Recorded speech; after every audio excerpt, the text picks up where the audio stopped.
datang di podcast kami. Hari ini kita bakalan bahas topik yang cukup menarik gitu ya, yaitu tentang kredit mikro dan dampaknya pada sektor pertanian di Indonesia. Kali ini aku nggak sendirian, ada teman-teman yang bergabung di diskusi pada kali ini. Ada Raffi Amin, Halo, ada guys. Rahma, ada juga Jati. Nah, sebelum itu kita kabar-kabaran dulu yuk. Gimana sih kabarnya teman-teman semua di sini? Mulai dari Raffi dulu nih. Dari gue dulu nih. Iya. Oke. Alhamdulillah ya, kalau kabar aku sih baik gitu ya. Untuk kegiatan juga ya lumayan padat, cuman seru lah, kita nikmatin aja lah. Sudah juga persiapan mau UAS nih, jadi dikit-dikit belajar lah dari sekarang ya. Oh Dikit-dikit iya, ya, dikit-dikit. Terus gimana nih Rahma kabarnya? Ya kalau aku sendiri sebenarnya nggak jauh beda ya dari Raffi, kayak kabarnya baik, tapi untuk kegiatannya sebenarnya kalau aku sendiri nggak ada ya, cuman lagi ngerjain beberapa tugas aja, sama ya karena mau UAS ya jadi ngelengkapin catatan dikit-dikit lah. Oke. Dikit-dikit. Dikit-dikit. Gimana nih Jati kabarnya? Agak jauh beda sama Rahma, tapi bedanya saya nggak nyiapin catatan sama sekali ya. Ya saya pakai sistem SKS, sistem debut semalam gitu ya. Jangan ditiru ya, jangan ditiru. Jangan waktu tiru ya. Dosen nomor ya. Maaf Pak. Oke, secara general kabarnya baik semua ya. Lagi pada Alhamdulillah. ngerjain tugas juga, terus habis itu persiapan UAS juga gitu. Nah, terima kasih sebelumnya buat teman-teman yang udah hadir dan meluangkan waktu untuk hadir di kesempatan pada hari ini gitu. Jadi hari ini kita bakal, tadi yang udah aku bilang bahwa kita akan membahas tentang pembiayaan agribisnis dan dampaknya terhadap perekonomian kita gitu. Nah, untuk awalnya nih aku pengen tahu gitu, seberapa penting nih sebenarnya pembiayaan agribisnis itu menurut teman-teman gitu. Nah, menurut Raffi Amin gimana nih? Oke, jadi seberapa penting pembiayaan agribisnis itu ya? Kalau menurut aku sih ya penting banget lah ya, karena ya apa yang kalian tahu bahwa pembiayaan agribisnis itu jadi salah satu faktor kunci keberhasilan dari petani ya kalau menurut gue ya. Jadi petani dengan adanya pembiayaan agribisnis dapat membeli barang-barang atau misalnya bahan-bahan untuk mendukung dari petani itu sendiri. Dengan adanya pembiayaan agribisnis juga selain meningkatkan petani, daya beli petani untuk membuat sawah, di situ juga menjadi ladang pekerjaan gitu bagi para masyarakat desa. Selain itu juga pembiayaan agribisnis dapat meningkatkan daya beli juga dari petani itu di bidang teknologinya. Jadi sehingga produksi dari pertanian itu dapat berjalan lebih optimal. Kalau Rahma sendiri gimana nih? Ya kalau menurut aku juga penting banget, karena selain dari para petani itu banyak dari UMKM yang juga dia membutuhkan permodalan. Jadi jika lembaga pembiayaan ini dapat memberikan kemudahan akses, itu dia akan banyak berimplikasi, salah satunya itu ke perekonomian Indonesia yang bisa semakin meningkat. Nah, lalu untuk pembiayaan agribisnis ini juga kalau menurut saya itu memainkan peran yang penting, apalagi dalam menciptakan lapangan pekerjaan khususnya di pedesaan, dan bisa mengurangi migrasi juga ke kota, dan pada akhirnya itu akan mendukung pembangunan ekonomi lokal. Nah, dengan adanya dukungan dari lembaga keuangan tersebut yang memadai, baik UMKM maupun petani di sektor petani itu dapat berkembang dan berinovasi, yang pada akhirnya itu akan berimplikasi untuk memperkuat ketahanan ekonomi di Indonesia secara keseluruhan. Ya, setuju banget sih sama mereka berdua ya. Meskipun ini membantu petani, tapi pembiayaan ini tidak cuma membantu petani dan UMKM gitu. Pembiayaan ini juga memastikan bahwa mereka memiliki modal yang pasti untuk menjalankan bisnis mereka dengan baik. Pembiayaan ini bisa masuk di mana saja, mulai dari input, pemeliharaan, panen, hingga distribusinya ya. Sehingga pembiayaan ini dapat mendorong pembangunan infrastruktur seperti irigasi dan penyimpanan air gudang, sehingga menjaga kualitas produk. Yang kita tahu produk pertanian itu perishable atau mudah hancur ya. Sehingga itu bisa dioptimalkan kualitas produknya sehingga mengurangi kerugian pasca panen. Nah, selain itu adanya jaminan pembiayaan ini juga dapat membuat petani supaya lebih fokus pada penjagaan kualitas dibanding dengan memusingkan masalah keuangannya mereka. Gitu sih. Jadi tadi Raffi Amin udah bahas tentang petaninya ya, terus Rama bahas tentang UMKM, terus Jati tadi bahas mengenai ternyata tuh nggak cuma di on farm aja ya, maksudnya kayak kegiatan produksinya, kegiatan menanamnya atau memelihara ternaknya aja gitu ya, tapi ternyata juga pada pembiayaan pembelian input, terus itu pemasaran juga itu termasuk dari pemodalan kayak gitu. Nah, aku mau cerita dulu nih bahwa kita lihat ke belakang ini pada tahun 2020 seperti yang kita tahu gitu ya, waktu itu kita COVID gitu. Tapi yang kita tahu bahwa banyak banget nih waktu COVID itu sektor-sektor tuh yang berhenti gitu atau yang mengalami penurunan gitu. Tapi ternyata sektor pertanian itu tuh malah tumbuh sebesar 1,75% pada tahun 2020. Pada tahun 2021 itu 1,84% pertumbuhannya. Nah, pada tahun 2022 kontribusinya terus meningkat menjadi 2,25%. Nah, kira-kira ini ada hubungannya nggak sih sama pembiayaan agribisnis itu kalau menurut kalian gitu? Kalau misalnya dari Raffi Amin ada nggak? Iya sih benar ya, pada masa COVID kemarin gitu ya, seperti apa yang kita tahu gitu, banyak dari sektor bisnis yang emang sudah berjalan malah mengalami penurunan gitu, berbanding terbalik dengan di pertanian ini gitu. Ya menurut saya sih sebetulnya menjadikan salah satu indikator bahwa pertanian ini jadi salah satu sektor bisnis yang tangguh gitu, di mana bisa dilihat meskipun ada banyak tantangan tapi di sektor pertanian ini justru malah tetap bertahan atau bahkan meningkat gitu, karena pertanian ini bukan hanya memberikan sebuah makanan ya, tapi pertanian di desa ini justru menjadikan ladang usaha juga gitu bagi para masyarakat desa gitu. Nah, dengan berhubungan dengan adanya pembiayaan, dan pembiayaan ini justru menjadi salah satu faktor kunci kenapa sektor pertanian di Indonesia ini pada masa COVID itu tetap bertahan, ya karena itu pembiayaan di sektor pertanian ini cukup berjalan dengan baik dan juga sudah lumayan banyak orang yang mengerti tentang adanya pembiayaan, sehingga menjadi penting pembiayaan ini untuk keberlangsungan hidup masyarakat dan juga sektor pertanian tumbuh dengan baik selama masa di pandemi ini. Oke, kalau menurut Rama gimana? Kalau dari yang tadi Raffi katakan itu berarti dapat saya simpulkan kalau investasi di sektor pertanian itu adalah langkah yang tepat, terutama mungkin di kredit mikronya ya. Lalu apa hubungannya dengan petani? Nah, dengan adanya dukungan finansial dari kredit mikro tersebut, petani itu dapat mengatasi berbagai tantangan, karena kalau COVID sendiri itu tidak menghalangi petani untuk menanam ya, tetap aja. Jadi dia dapat mengatasi tantangan dari perubahan iklim mungkin dan harga komoditas yang fluktuatif. Sehingga dengan adanya kekuatan-kekuatan tersebut, investasi di sektor pertanian juga dapat memperkuat ketahanan pangan nasional. Oke, kalau menurut Jati gimana nih? Banyak setuju dengan mereka ya. Apalagi selama COVID itu kan banyak karyawan-karyawan di PHK gitu ya. Sedangkan sektor pertanian ini masih tetap berjalan, sehingga mungkin dari teman-teman yang di PHK itu masih bisa berkecimpung di dunia pertanian ini, sehingga pertanian masih terus naik trennya gitu. Nah, tapi tadi Mas Amin juga bilang bahwa petani itu udah banyak tahu tentang pembiayaan gitu. Nah, hal ini belum tentu benar, karena menurut saya juga banyak petani juga yang masih abu-abu tentang pembiayaan di bisnis ini, sehingga perlu peran dari lembaga keuangan itu untuk proaktif, untuk lebih mempenetrasi ke petani-petani yang belum mengetahui tentang pembiayaan di bisnis ini, khususnya pembiayaan mikro ya. Sehingga edukasi ini dapat diakses oleh petani, permodalannya, dan membantu petani dalam mengolah usaha taninya, seperti itu sih. Oke, menarik banget ya. Aku juga setuju tuh sama yang dibilang Raffi Amin, habis itu sama Rahma, sama Jati juga gitu, bahwa ternyata pertumbuhan pertanian itu ada hubungannya gitu sama pembiayaan agribisnis gitu. Nah, sekarang nih kita kan ada beberapa nih yang udah bahas tentang tantangan dari petani gitu kan ya. Tapi aku pingin lebih dalamnya lagi nih, gimana sih sebenarnya tantangan dari petani itu yang dihadapin petani itu kayak gimana gitu menurut kalian gitu? Kalau misalkan dari Raffi Amin sendiri.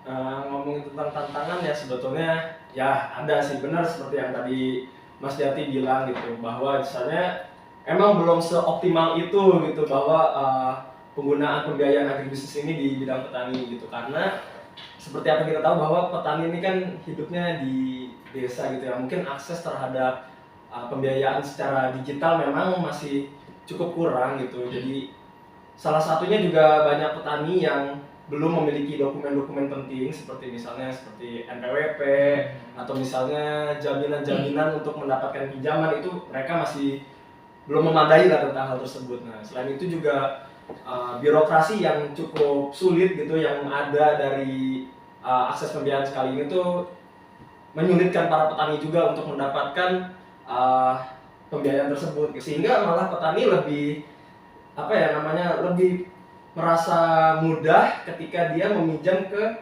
sektor yang mungkin tidak legal gitu, seperti rentenir dan atau yang lain-lainnya itulah. Padahal bunganya lebih tinggi ya. Itu dia.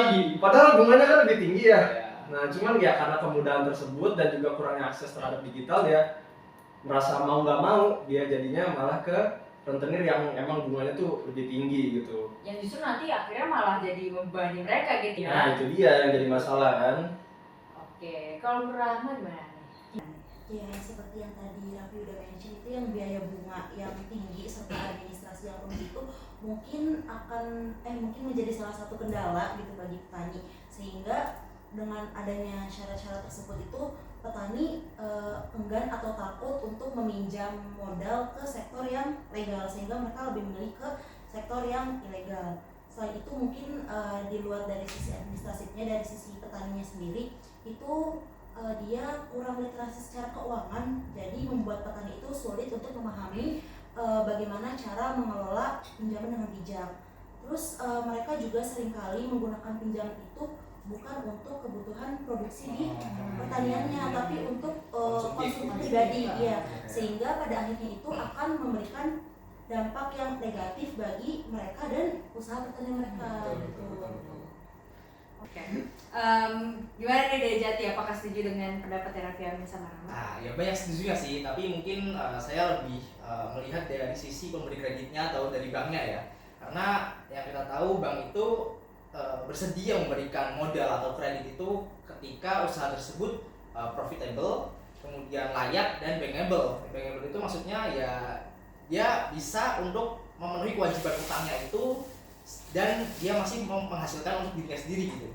Nah, sedangkan di usaha mikro dan petani itu masih dalam tahap usaha produktif aja, mungkin belum visible dan mungkin belum bankable, sehingga petani perlu dibekali untuk bagaimana cara melaksanakan bisnis, bagaimana mungkin direfleksi peluang usaha sehingga bisnisnya itu bisa scale up gitu, sehingga bank-bank ini atau pemberi kredit ini bersedia untuk menanamkan modal atau meminjamkan modal kepada para petani atau UMKM tersebut seperti itu. Oke. Tadi udah dibahas sama Raffi Amin mengenai ternyata pembiayaan itu juga banyak banyak hambatannya gitu untuk petani, seperti dokumen-dokumen penting dan juga akses informasi gitu. Terus dibilang sama Rahma juga kalau misalkan tuh karena tadi dokumen-dokumen yang enggak lengkap, jadi tuh petani tuh enggan gitu kalau misalkan mau minjem ke bank gitu ya, kayak kesana tuh strict banget gitu ya. Terus juga tadi kata Jati karena juga banyak banget usaha-usaha tuh yang nggak visible dan bankable tuh ya, tadi kayak mereka tuh cuman menghasilkan aja tapi ternyata keuntungannya tuh nggak bisa buat bayar kewajiban dan juga nggak bisa buat bayar kebutuhan mereka sendiri gitu ya. Jadi banyak banget nih PR kita untuk membantu petani dan juga membantu juga nih lembaga-lembaga untuk reach out ke petani kayak gitu. Nah, aku juga mau tahu deh gimana perkembangan kredit mikro di Indonesia gitu ya. Kira-kira karena tadi udah dari Amin mulu gitu ya. Gimana kira-kira kalau misalkan kita nanya Jati dulu gitu.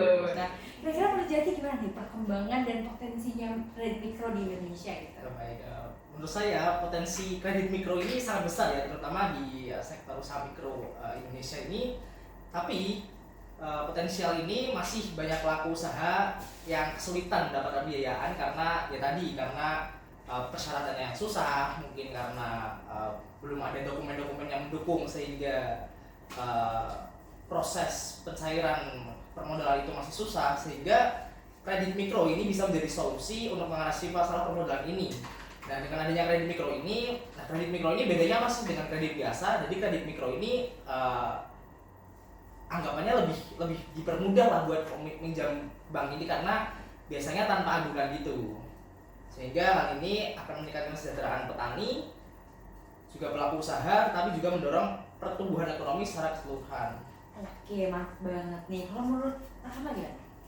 Ya mungkin kalau selain perkembangan yang udah di kredit mikro, mungkin dari pemerintah juga dia udah banyak membantu melalui berbagai program. Salah satunya itu dari KUR atau kredit usaha rakyat ya. Tapi dari KUR sendiri itu mungkin masih ada banyak kendala, khususnya diakses, dan karena sekarang udah mulai era digitalisasi, jadi dia mulai memanfaatkan dengan teknologi gitu kan. Sedangkan banyak dari para petani itu yang masih belum familiar dengan teknologi digital, sehingga sulit bagi mereka itu untuk mengakses layanan keuangan, apalagi dengan menggunakan digital itu. Mungkin selain itu dari teknologi itu kurangnya infrastruktur di daerah pedesaan juga menjadi hambatan bagi para pelaku mikro atau petani untuk mendapatkan layanan keuangan yang memadai. Oleh karena itu mungkin saran untuk para pemangku kebijakan itu perlu adanya upaya untuk memperluas akses ke layanan keuangan digital atau untuk meningkatkan literasi keuangan di kalangan para petani mungkin. Oke. Tadi Jati udah bahas tentang kredit mikro itu sebagai solusi gitu ya. Terus tadi Rahma udah bilang tantangannya itu tetap aja gitu ya, kayak ada keterbatasan teknologi gitu ya. Nah kalau setelah Amin gimana? Ya sebetulnya setuju banget sih seperti apa yang tadi udah dibilangin juga, bahwa semua ini mulai dari tadi yang dibilang juga kan, seperti kayak pelatihan, pendampingan, dan juga dari infrastruktur, yaitu berbicara mengenai ekosistem, di mana ekosistem dari pembiayaan bisnis ini harus dijalankan secara optimal bagi para petani dan juga pengusaha mikro. Nah, pelatihan ini juga harus mencakup dari berbagai aspek ya, mulai dari manajemen keuangannya, penggunaan teknologi, dan juga sampai ke strategi pemasaran itu sendiri gitu. Nah, dengan begitu para pelaku usaha mikro dapat menjalankan dan juga menggunakan siap dengan penggunaan si pembiayaan bisnis ini sehingga dapat berjalan secara optimal. Nah, selain itu juga perlu adanya kerjasama dari pihak pemerintah, lembaga keuangan, dan juga sektor swasta untuk menciptakan yaitu tadi ekosistem yang mendukung supaya terjadinya pertumbuhan dan juga perkembangan dari usaha mikro di Indonesia ini. Oke, menarik banget ya. Nah, aku pengen tahu juga deh, kan tadi udah bahas tentang perkembangannya kredit mikro, dan aku juga pengen tahu kayak kira-kira tuh bentuk kredit mikro tuh apa aja sih gitu. Nah menurut Amin nih, bentuk dari kredit mikro tuh apa aja sih? Cukup banyak ya, salah satunya mungkin yang baru-baru ini kali kita tahu, yaitu seperti dari Bank BRI, itu ada yang namanya program Kupedes. Nah, Kupedes. Kalau Kupedes itu makan sambel gitu. Jangan pedes ya, pedes. Kupedes ya. Jadi Kupedes ini merupakan suatu pembiayaan di bidang bisnis juga, di mana Kupedes itu menawarkan pinjaman hingga 250 juta gitu. Wah, gede banget ya. Dengan suku bunganya yang cukup rendah gitu. Sehingga serta terjadinya asuransi mikro yang dirancang untuk membangun usaha mikro dalam mendapatkan akses permodalan gitu, dengan proses yang lebih mudah dan juga dengan cara yang lebih instan gitu. Selain itu, produk ini juga memberikan perlindungan asuransi bagi para peminjam sehingga mereka merasa lebih aman dan nyaman dalam melakukan pinjaman pembiayaan agri bisnis ini. Oke, itu menarik banget ya, 250 juta Ya, itu besar bukan sekali sedikit gitu. Nah gimana nih kalau menurut Rahma gitu?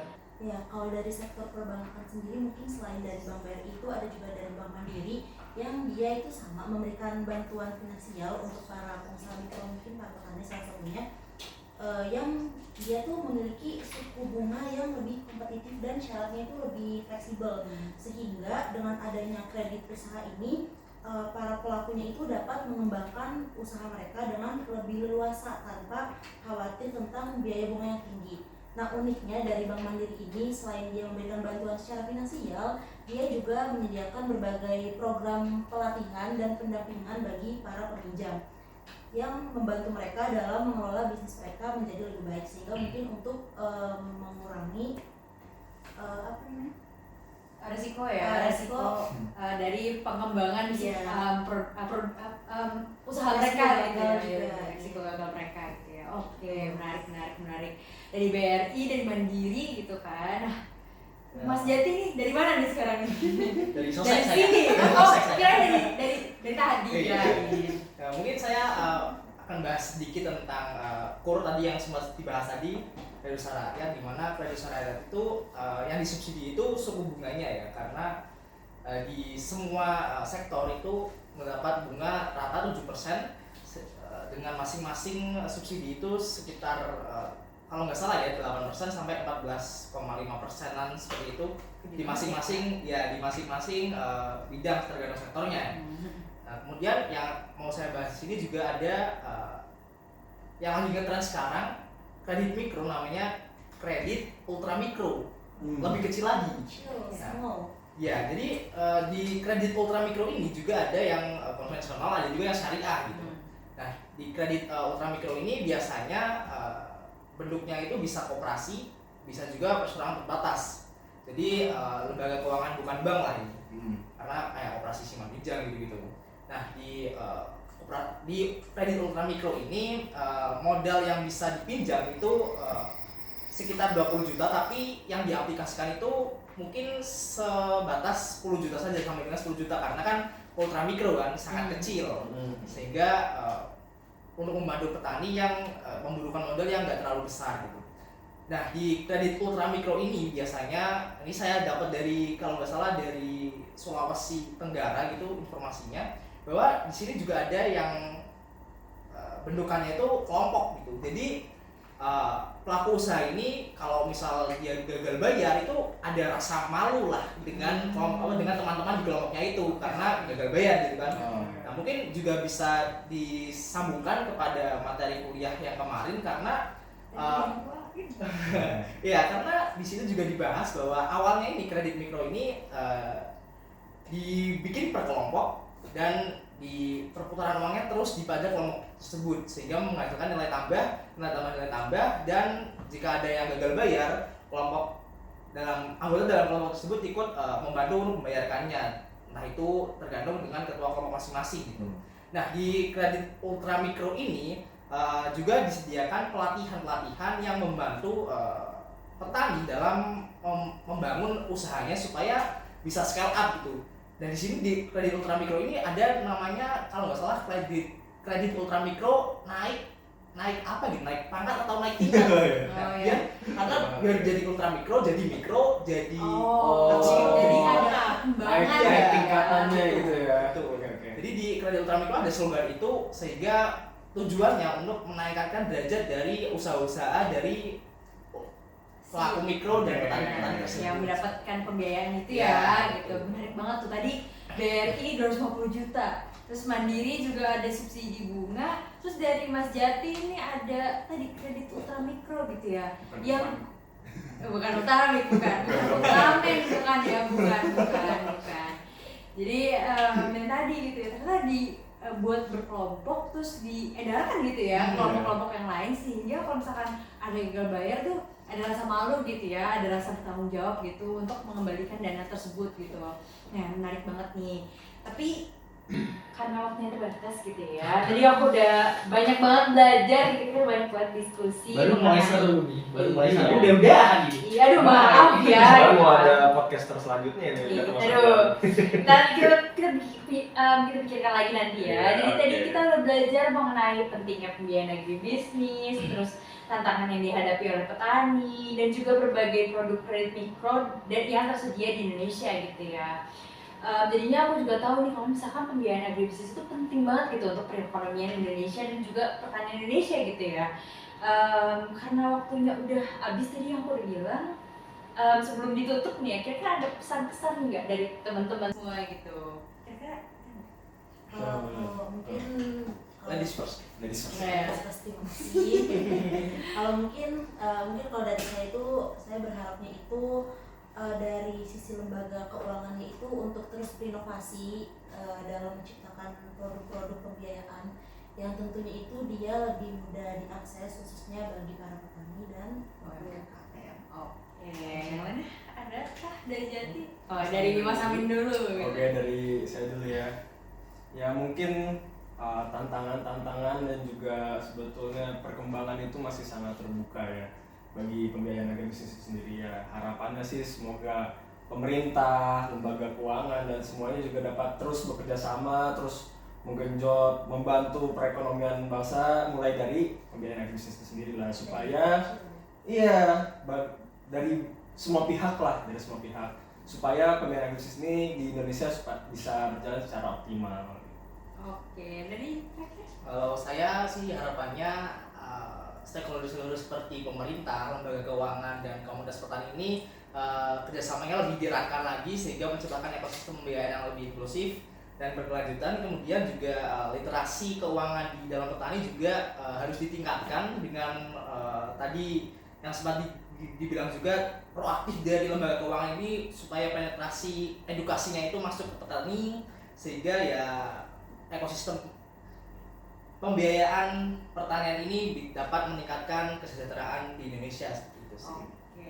Oke, terima kasih banyak untuk teman-teman yang bisa hadir pada hari ini. Semoga sampai jumpa di kesempatan selanjutnya. Kalau misalkan ada yang mau ngomong lagi bisa secara pribadi aja gitu ya. Oke. Kita chatan ya? Nggak boleh ya. Nggak boleh ya. Ngomongnya yang penting-penting aja. Oke.